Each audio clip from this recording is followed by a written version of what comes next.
ओम बागेश्वराय नमः। बागेश्वर बालाजी की कृपा हम सब पर बनी रहे। आज के इस वीडियो में मैं आप लोगों को हलषष्ठी व्रत की संपूर्ण जानकारी दूंगी। हलषष्ठी व्रत महिलाओं द्वारा परिवार की सुख समृद्धि और संतान की दीर्घायु के लिए रखा जाता है। इसे देश के अलग अलग हिस्सों में अलग अलग नाम से जाना जाता है। इसे हल छठ, हर छठ, पिन्नी छठ, खमर छठ, राधन छठ, चंदन छठ, लल्ही छठ, तीन छठी आदि नामों से जाना जाता है। यह मूल रूप से षष्ठी माता का व्रत है और बलराम जी के जन्मोत्सव के उपलक्ष्य में मनाया जाता है। बलराम जी, जिन्हें हम श्री कृष्ण भगवान के बड़े भ्राता के रूप में जानते हैं, इन्हें बलदेव, बलभद्र और बलदाव के नाम से भी जाना जाता है। वास्तव में ये शेषनाग के अवतार थे। बलराम को हल और मूसल अति प्रिय हैं। यही उनके प्रमुख अस्त्र भी थे, इसलिए इन्हें हलधर भी कहा जाता है और यह व्रत हल षष्ठी कहलाता है। इस दिन किसान हल, मूसल और बैल की पूजा करते हैं। हल किसानों का भी प्रमुख औजार है जिससे वे खेती का कार्य करते हैं, इसलिए किसान इस दिन को त्योहार के रूप में मनाते हैं। इस व्रत को विशेषकर नवविवाहित स्त्रियां पुत्र कामना से व विवाहित स्त्रियां पहली संतान प्राप्ति पर संतान की दीर्घायु कामना से यह व्रत करती हैं। भाद्रपद मास के कृष्ण पक्ष का छठवां दिन अर्थात षष्ठी तिथि को हल षष्ठी का व्रत किया जाता है। हल षष्ठी व्रत में शिव परिवार अर्थात शिव जी, माता पार्वती, रिद्धि सिद्धि सहित गणेश जी, स्वामी कार्तिकेय, इसके अलावा भगवान श्री कृष्ण, बलराम जी तथा हल षष्ठी माता की विशेष पूजा की जाती है। हल षष्ठी देवी प्रकृति के छठे अंश से उत्पन्न हुई थीं, इसलिए इन्हें षष्ठी भी कहते हैं। बच्चों की अधिष्ठात्री होने से बालदा तथा विष्णु की माया होने के कारण यह विष्णु माया कही जाती हैं। यह ब्रह्मा की मानसी कन्या है, अतः मातृकाओं में इन्हें देवसेना नाम से जाना जाता है। भगवान स्कंद यानी स्वामी कार्तिकेय की प्राणप्रिय पत्नी होने के कारण यह स्कंद प्रिया कहलाती हैं। भगवान षष्ठी देवी को शिशुओं की अधिष्ठात्री देवी भी माना गया है। भगवती षष्ठी देवी अपने योग के प्रभाव से शिशुओं के पास सदा वृद्ध माता के रूप में अप्रत्यक्ष रूप से विद्यमान रहती हैं। शिशुओं की रक्षा करने के साथ साथ इनका भरण पोषण भी करती हैं। ये देवी बच्चों को स्वप्न में कभी रुलाती हैं, कभी हंसाती हैं और कभी खिलाती हैं तो कभी दुलार करती हैं। कहा जाता है कि जन्म के छठे दिन जो छठी मनाई जाती है वो इन्हीं षष्ठी देवी की ही पूजा की जाती है। हल षष्ठी के व्रत में 6 कथाएं की जाती हैं जो इस प्रकार हैं। हल षष्ठी व्रत की पहली कथा, मथुरा के राजा कंस अपनी बहन देवकी को विवाह के उपरांत विदा करने जा रहे थे तो आकाशवाणी हुई कि हे कंस, देवकी का 8वां पुत्र ही तेरी मृत्यु का कारण होगा। ऐसी आकाशवाणी को सुनकर कंस ने देवकी और वासुदेव को बंदी बनाकर कारागार में डाल दिया और वासुदेव और देवकी की 6 पुत्रों को एक एक करके कंस ने मार डाला। जब 7वें बच्चे के जन्म का समय नजदीक आया तो देवर्षि नारद जी वसुदेव और देवकी से मिलने पहुँचे और उनके दुख का कारण जानकर देवकी को हल षष्ठी देवी के व्रत रखने की सलाह दी। देवकी ने नारद जी से हल षष्ठी व्रत की महिमा व कथा पूछी तो नारद जी ने कथा कहना प्रारंभ किया।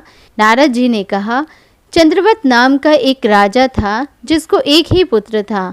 राजा ने राहगीरों के लिए एक तालाब खुदवाया, किंतु उसमें जल सूख जाता था। राहगीर उस रास्ते से गुजरते और सूखे तालाब को देखकर राजा को गाली देते थे। राजा को जब यह सब पता चला तो उसे बहुत दुख हुआ और वह सोचने लगा, मैंने तालाब खुदवाया, मेरा धन व धर्म दोनों ही व्यर्थ हो गया। उसी रात राजा को स्वप्न में वरुण देव ने दर्शन देकर कहा कि यदि तुम अपने पुत्र की बलि तालाब में दोगे तो जल भर जाएगा। सुबह राजा ने स्वप्न की बात दरबार में सुनाई और कहा कि चाहे मेरा धन व धर्म भले ही व्यर्थ हो जाए पर मैं अपने पुत्र की बलि नहीं दूंगा। परंतु जब राजकुमार को इस बात का पता चला तो वह सोचने लगा कि यदि मेरी बलि से तालाब में पानी भर जाता है, लोगों का भला होगा। तो यह सोचकर राजकुमार अपनी बलि देने के लिए तालाब में बैठ गया। अब वह तालाब पानी से लबालब भर गया और जल के जीव जंतु भी तालाब में परिपूर्ण हो गए। इकलौते पुत्र के बलि हो जाने से राजा दुखी होकर वन को चला गया। वहाँ 5 स्त्रियां व्रत कर रही थीं, जिसे देखकर राजा ने उनसे पूछा कि आप लोग कौन सा व्रत कर रही हैं तथा इस व्रत को करने से क्या फल मिलता है। तब स्त्रियों ने हलषष्ठी व्रत की संपूर्ण विधि राजा को बतलाई और कहा कि इस व्रत के प्रभाव से संतान दीर्घायु होती है और उस पर आया हुआ हर संकट माँ षष्ठी हर लेती हैं। यह सब सुनकर राजा वापस अपने नगर आया और रानी के साथ उस व्रत को किया। व्रत के प्रभाव से राजपुत्र तालाब से जीवित बाहर निकल आया। राजा परिवार सहित हलषष्ठी माता की जय जयकार कर सुखपूर्वक निवास करने लगा। इस प्रकार हलषष्ठी व्रत की पहली कथा पूरी होती है। अब नारद जी ने देवकी से हलषष्ठी व्रत की दूसरी कथा कहना शुरू किया। उज्जैन नगरी में 2 सौतन रहती थीं। एक का नाम रेवती तथा दूसरी का नाम मानवती था। रेवती को कोई संतान नहीं थी, जबकि मानवती के 2 पुत्र थे। रेवती अपनी सौत के बच्चों को देखकर हमेशा सौतिया ढाल से जलती रहती थी और मानवती के पुत्रों को मारने का जतन ढूंढती रहती थी। एक दिन रेवती ने मानवती से कहा कि बहन, आज तुम्हारे मायके से कुछ राहगीर मुझे मिले थे। उन्होंने बताया कि तुम्हारे पिता बहुत बीमार हैं और वह तुम्हें देखना चाहते हैं। पिता की बीमारी की बात सुनकर मानवती दुखी हुई।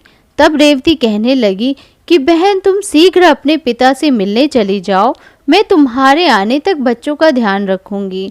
रेवती की बात को सच मान और अपने पुत्रों को रेवती के हाथों में सौंपकर मानवती पिता से मिलने मायके चली गई। अब रेवती बच्चों को मारने का अच्छा मौका जानकर उन दोनों बच्चों को मारकर जंगल में फेंक आई। इधर मानवती जब मायके पहुंची तो पिता को स्वस्थ देखकर वह चकित रह गई और पिता को सारी बात बताई।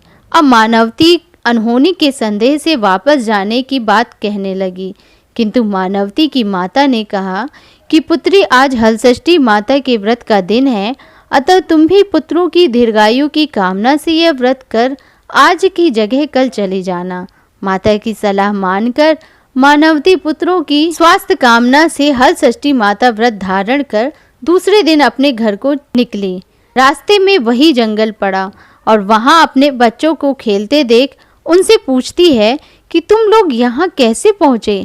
तब पुत्रों ने बताया कि आपके चले जाने के बाद हमारी दूसरी माता रेवती ने हमें मारकर यहाँ फेंक दिया था, तभी एक दूसरी स्त्री ने हमें फिर से जिंदा कर दिया। अब मानवती को समझते देर न लगी कि यह सब माता हलषष्ठी की कृपा से ही संभव है और माता की जयकार करती हुई घर को गई। नगर में मानवती के पुत्रों को पुनः जीवित देख और माता हलषष्ठी की महिमा जानकर सभी स्त्रियां हलषष्ठी व्रत करने लगीं।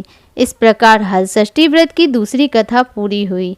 अब नारद जी ने देवकी से हलषष्ठी व्रत की तीसरी कथा कहना प्रारंभ किया कि दक्षिण भारत में एक सुंदर नगर है। वहाँ एक बनिया अपनी भार्या के साथ रहता था। दोनों पति पत्नी स्वभाव से बहुत अच्छे व संस्कारी थे। बनिया की पत्नी गर्भवती होती और संतान को जन्म देती थी, किंतु भाग्यवश उनकी संतान कुछ समय के बाद मर जाती थी। इस प्रकार एक एक करके बनिया की 6 संतान मृत्यु को प्राप्त हो गई। इस कारण दोनों पति पत्नी बहुत दुखी होकर मरने की इच्छा से वन की ओर चले गए। वहां जंगल में एक साधु से उनकी भेंट हुई तो उन्होंने साधु से अपनी सारी व्यथा सुनाई। साधु ने ध्यान लगाकर देखा कि बनिया की संतान कहाँ है। साधु ने ध्यान में यम, कुबेर, वरुण, इंद्रादि लोक में ढूंढा, किंतु जब वहां बनिया के बच्चे नहीं दिखे तो साधु ब्रह्मलोक गए। वहां साधु ने बनिया की संतानों को देखा और अपने माता पिता के पास लौटने का आग्रह किया। बच्चों ने वापस लौटने से मना करते हुए कहा कि मुनिवर, इससे पूर्व हम कई बार जन्म ले चुके हैं, हम अब नहीं जाना चाहते। तब साधु ने उनसे दीर्घजीवी संतान प्राप्ति का उपाय पूछा। उन आत्माओं ने कहा कि यदि बनिया और उसकी पत्नी माता हलषष्ठी का व्रत रख पूजन कथा श्रवण कर अपने पुत्र को व्रतोपरांत पोता से भीगा कपड़ा लगाए तो उनका वह बालक दीर्घजीवी होगा। उन आत्माओं से इस प्रकार व्रत की विधि जानकर साधु ध्यान से वापस आकर बनिया से हलषष्ठी व्रत की कथा व नियम आदि को बतलाते हैं। साधु से इस विधि को जानकर दोनों पति पत्नी घर को गए। जब हल षष्ठी व्रत का दिन आया तो उन्होंने व्रत रखा व संतान प्राप्ति का वर मांगा। माता हल षष्ठी की कृपा से अब बनिया की पत्नी गर्भवती हुई और एक सुंदर संतान को जन्म देती है। अगले व्रत में उन्होंने साधु के बताए अनुसार अपने पुत्र को पोता का भीगा कपड़ा लगाती है। अब माता की कृपा से अब उसकी संतान ने दीर्घायु को प्राप्त किया। बनिया का परिवार प्रसन्नता पूर्वक जीवन यापन करने लगा। इस प्रकार हल षष्ठी माता की तीसरी कथा समाप्त हुई। हल षष्ठी व्रत की चौथी कथा।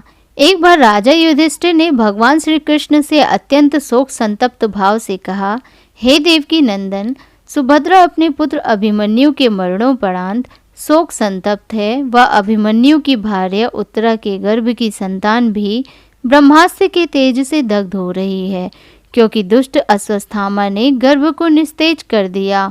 द्रौपदी भी अपने 5 पुत्रों के मारे जाने से अति दुखी है। अतः इस महादुख से उत्थान हेतु कोई उपाय बताएं।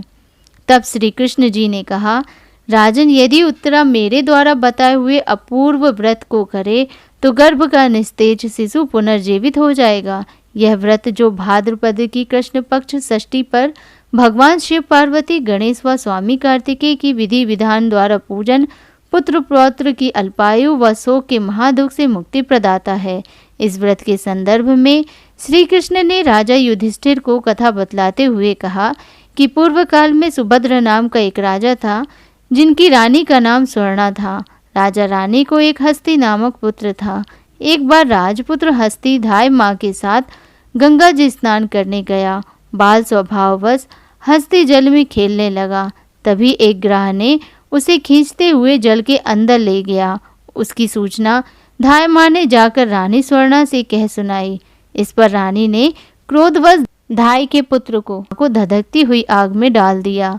पुत्र शोक से व्याकुल धाय माँ निर्जन वन को चली गई और वन में एक सुनसान मंदिर के पास रहने लगी। वन में सूखा तृण, धान्य, महुआ आदि जो मिलता खाती और मंदिर में विराजित शिव, पार्वती, गणेश जी की पूजन कर दिन व्यतीत करने लगी। इधर नगर में एक अद्भुत घटना घटित हुई कि धाय माँ का पुत्र आग की भट्टी से जीवित निकल आया और खेलने लगा।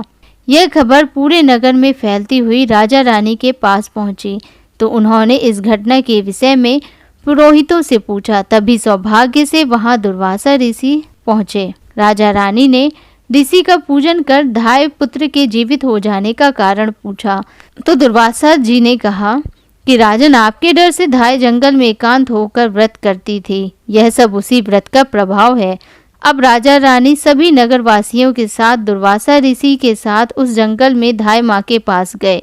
उस व्रत के विषय में अधिक जानकारी पूछी। तब धाय माँ ने कहा कि राजन, मैं पुत्र शोक से दुखित होकर यहाँ रहने लगी और यहाँ व्रत ग्रहण कर भगवान शिव, पार्वती, गणेश जी व स्वामी कार्तिकेय का पूजन कर सूखा तृण, धान्य, महुआ आदि खाकर रहने लगी। तब रात को मेरे स्वप्न में शिव परिवार के दर्शन हुए और तुम्हारा पुत्र जीवित हो जाएगा वरदान दिया। अब रानी ने व्रत की विधि विधान को पूछा तो दुर्वासा जी ने हल षष्ठी व्रत की संपूर्ण विधि विधान बतलाया। राजा रानी ने हल षष्ठी व्रत की महिमा जानकर व्रत को किया। व्रत के प्रभाव से राजपुत्र हस्तिग्राह के चंगुल से छूटकर खेलते हुए नगर आया। अपने पुत्र को पाकर राजा रानी सुखी हुए और धाय भी पुत्र के साथ प्रसन्न होकर निवास करने लगी। वही बालक हस्ती आगे चलकर परम प्रतापी हुआ और अपने नाम से हस्तिनापुर को बसाया। इस प्रकार भगवान श्री कृष्ण ने युधिष्ठिर से हल षष्ठी व्रत की महिमा का ज्ञान देते हुए कहा कि हल षष्ठी व्रत कथा पहले नारद जी से सुन मेरी माता देवकी ने इस व्रत को सबसे पहले किया, जिसके प्रभाव से उनके आने वाले संतान की रक्षा हुई। अब भगवान श्री कृष्ण से सुन युधिष्ठिर ने इस व्रत को उत्तरा द्वारा करवाया। व्रत के प्रभाव से उत्तरा का अश्वत्थामा द्वारा नष्ट हुआ गर्भ पुनः जीवित हो गया तथा प्रसव पश्चात बालक का जन्म हुआ, जो कालांतर में राजा परीक्षित नाम से प्रसिद्ध हुआ। इस प्रकार हल षष्ठी व्रत की चौथी कथा पूर्ण होती है। हल षष्ठी व्रत की पांचवी कथा। प्राचीन काल में एक ग्वालिन थी। उसका प्रसव काल अत्यंत निकट था। एक ओर वह प्रसव से व्याकुल थी तो दूसरी ओर उसका मन दूध दही बेचने में लगा हुआ था। उसने सोचा कि यदि प्रसव हो गया तो दूध दही यूं ही पड़ा रह जाएगा। यह सोचकर उसने दूध दही के घड़े सिर पर रख और बेचने के लिए चल दी, किंतु कुछ दूर पहुंचने पर उसे असहनीय प्रसव पीड़ा हुई। वह एक झरबेरी की ओट में चली गई और वहां एक बच्चे को जन्म दिया। वह बच्चे को वहीं छोड़कर पास के गांव में दूध दही बेचने चली गई। संयोग से उस दिन हल षष्ठी थी। गाय भैंस के मिश्रित दूध को केवल भैंस का दूध बताकर उसने सीधे साधे गांव वालों में बेच दिया। उधर जिस झरबेरी के नीचे उसने बच्चे को छोड़ा था, उसके समीप ही खेत में एक किसान हल चला रहा था। अचानक उसके बैल भड़क उठे और हल का फल शरीर में घुसने से वह बालक मर गया। इस घटना से किसान बहुत दुखी हुआ, फिर भी उसने हिम्मत और धैर्य से काम लिया। उसने झरबेरी के कांटों से ही बच्चे के चिरे हुए पेट में टाँके लगाए और उसे वहीं छोड़कर चला गया। कुछ देर बाद ग्वालिन दूध बेचकर वहां आ पहुंची। बच्चे की ऐसी दशा देखकर उसे समझते देर नहीं लगा कि यह सब उसके पाप की ही सजा है। वह सोचने लगी कि यदि मैंने झूठ बोलकर गाय का दूध ना बेचा होता और गांव की स्त्रियों का धर्म भ्रष्ट ना किया होता तो मेरे बच्चे की यह दशा ना होती। अतः मुझे लौटकर सब बातें गांव वालों को बताकर प्रायश्चित करना चाहिए। ऐसा निश्चय कर वह उस गांव में पहुंची जहां उसने दूध दही बेचा था। वह गली गली घूमकर अपनी करतूत और उसके फल स्वरूप मिले दंड का बखान करने लगी। तब स्त्रियों ने स्वधर्म रक्षार्थ और उस पर रहम खाकर उसे क्षमा कर दिया और आशीर्वाद दिया। बहुत सी स्त्रियों द्वारा आशीर्वाद लेकर जब वह पुनः झरबेरी के नीचे पहुंची तो यह देखकर आश्चर्यचकित रह गई कि वहां उसका पुत्र जीवित अवस्था में पड़ा था। तभी उसने स्वार्थ के लिए झूठ बोलने को ब्रह्म हत्या के समान माना और कभी झूठ न बोलने का प्रण कर लिया। इस प्रकार हल षष्ठी व्रत की 5वीं कथा पूर्ण होती है। हल षष्ठी व्रत की 6वीं कथा इस प्रकार है। एक नगर में 2 स्त्रियां रहती थीं। दोनों एक ही परिवार की थीं और रिश्ते में देवरानी जेठानी लगती थीं। देवरानी का नाम सलोनी था, जो बड़ी ही नेक, सदाचारणी व दयालु थी। जेठानी का नाम तारा था। वह स्वभाव से ही बड़ी दुष्ट थी। एक बार दोनों ने हल षष्ठी का व्रत किया। विधिवत पूजन इत्यादि के बाद शाम को दोनों भोजन करने के लिए थालियां परोसकर ठंडी होने के लिए रखकर बाहर जा बैठी। उस दिन सलोनी ने खीर तथा तारा ने महेरी बनाई थी। अचानक 2 कुत्ते उनके घर में घुसे और भोजन करने लगे। अंदर से चप-चप की आवाजें आई तो दोनों अपने अपने कक्ष के भीतर जाकर देखने लगी। सलोनी ने कुत्ते को खीर खाते देखा तो कुछ नहीं बोली तथा बर्तन में बची हुई बाकी खीर भी उसके आगे डाल दी। लेकिन तारा थाली में मुंह मारते कुत्ते को देखते ही आग बबूला हो गई। उसने कमरे का द्वार बंद किया और फिर डंडा लेकर कुत्ते को इतना मारा कि उसकी कमर ही तोड़ डाली। कुत्ता अधमरा होकर जैसे तैसे जान बचाकर वहां से भागा। दोनों कुत्ते जब बाहर मिले तो एक दूसरे का हाल चाल पूछने लगे।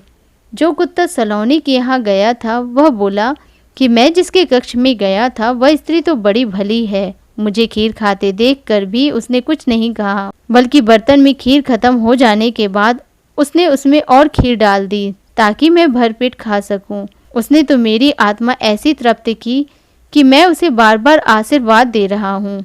मेरी तो ईश्वर से यही कामना है कि मरने के बाद मैं उसी का पुत्र बनूं और जीवन भर उसकी सेवा करके इस ऋण को चुकाता रहूं। जिस प्रकार उसने मेरी आत्मा को तृप्त किया है उसी प्रकार मैं उसकी आत्मा को तृप्त और प्रसन्न करता रहूं। अब तुम बताओ, तुम्हारे साथ क्या बीती? लगता है तुम्हारी तो वहाँ खूब पिटाई हुई है। दूसरा कुत्ता बड़े ही दुखी स्वर में बोला, तुम्हारा अनुमान ठीक ही है भाई।